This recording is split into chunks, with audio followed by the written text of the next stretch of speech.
Okay, there we go. There's your light flash.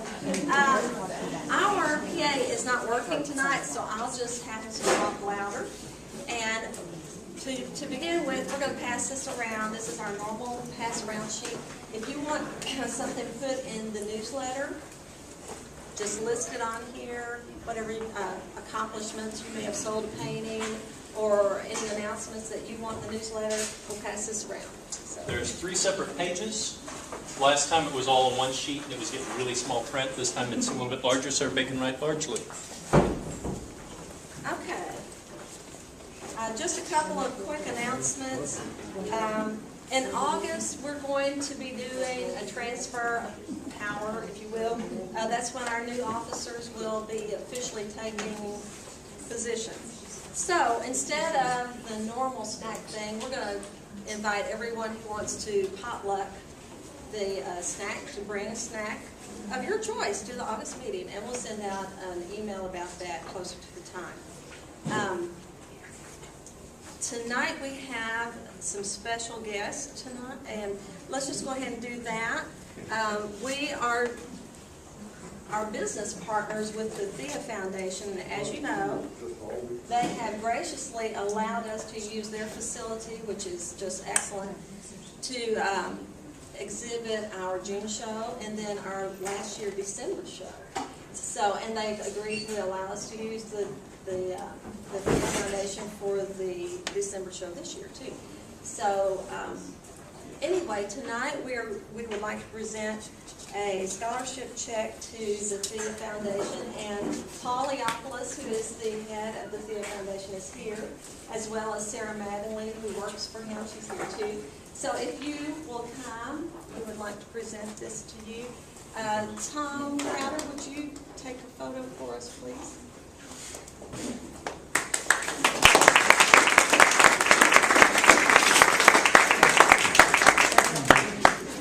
And Sharon, if you would come up here, since you're co-president, we'll just get you in a picture too. We like lots of folks in the picture.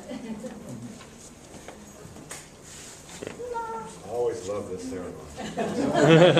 It's a great ceremony. Tom, should we step out in front of this non-working unit thing? Yes. And put the garbage here. Doing wonderful. All right, okay, you're fine, I can come.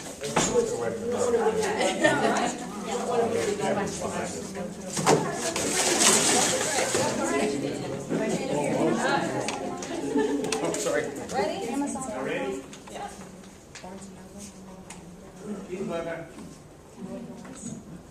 Better do it again. One more. That's pretty good.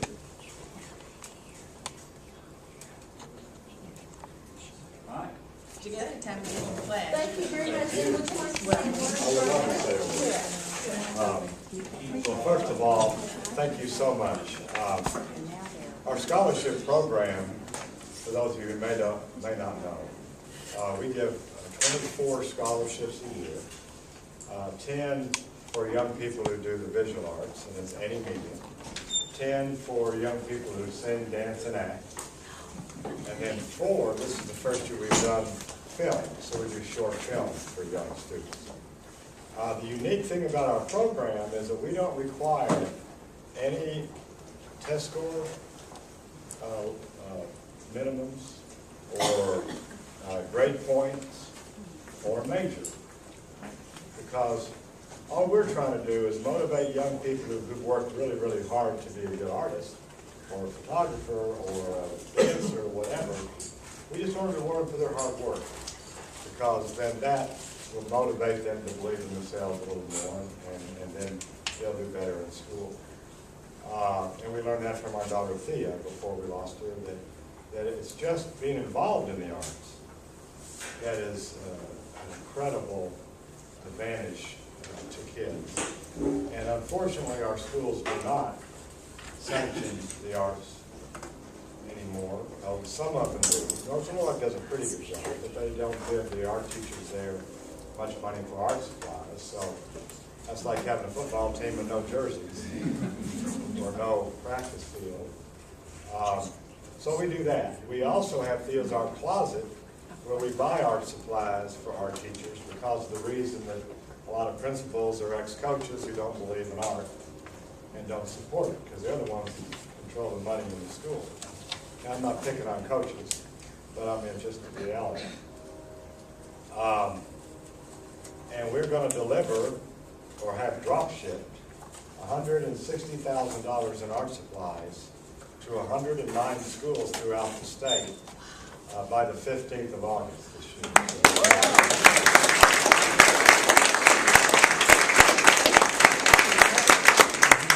I go try to strong arm these corporate presidents about this and let them know that they'd have more engineers potentially and more people out there in the job force if we motivated young people in school with the arts, because that's what a lot of times helps a young person want to come back to school every day, is to do something fun like art or football or band or drama or any of those things.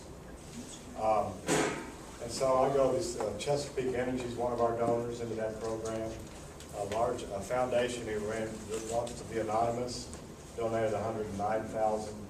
Some philanthropists in Hot Springs donated $25,000. And we're getting ready to issue another grant to that same anonymous group for $250,000 this year to buy art supplies for schools all the way down the eastern edge of the state, all the counties on the eastern edge, and all the counties along the southern edge.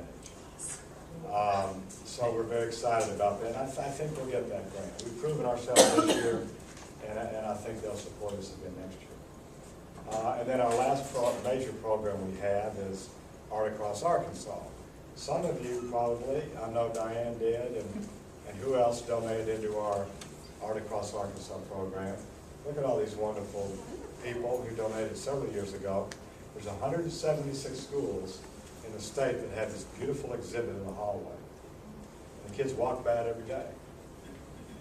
And so we call that passive learning, where, I mean, why do we have art in our homes? Isn't it a quality of life thing? I mean, doesn't that art make you sort of dream about what's in that picture? Or take you back to a mood? Well, see, kids, a lot of poor kids in the state can't dream, because they don't have anything to dream about. A lot of them are poor, they don't have anything to hope for. So when you put art in a school, fine art, wonderful art that you all have donated, and kids get to look at it every day, and then every year we swap the art around, so each school gets a new piece every year. So we think we've touched a lot of young people with that program. And I'm trying to get schools to do it on their own now, because somebody in every school knows an artist. And if a school came to you and said, would you hang a couple pieces in our hallway so we can inspire the kids? How many of you would say no? Not very many. So it's all about getting art in the schools, and then there's this thing that we're advocates for called Arts Infusion. And that's where teachers, every teacher in a school is taught how to use a piece of art, how to use drama, how to use poetry, in teaching math and reading and writing. And when you mix art in with a curriculum like that, every kid becomes interested in school, even the ones who weren't interested when they got there. So we're huge advocates for that. So again, those are just some of the things we do. And this wonderful lady, who's one of your members, Sarah, has come into our foundation last November and totally revolutionized how much work we can get done every day. She organized Thea's summer arts program, and we had about 24 kids for 6 weeks studying clay, charcoal, which she taught, watercolor, and photography. Brenda taught watercolor in here as Brenda taught the watercolor. Sorry, Brenda. And these young people who do not have any of that in their lives, or even the potential to have it in their lives, spent 6 weeks this summer focusing on it. And we're going to have a special art show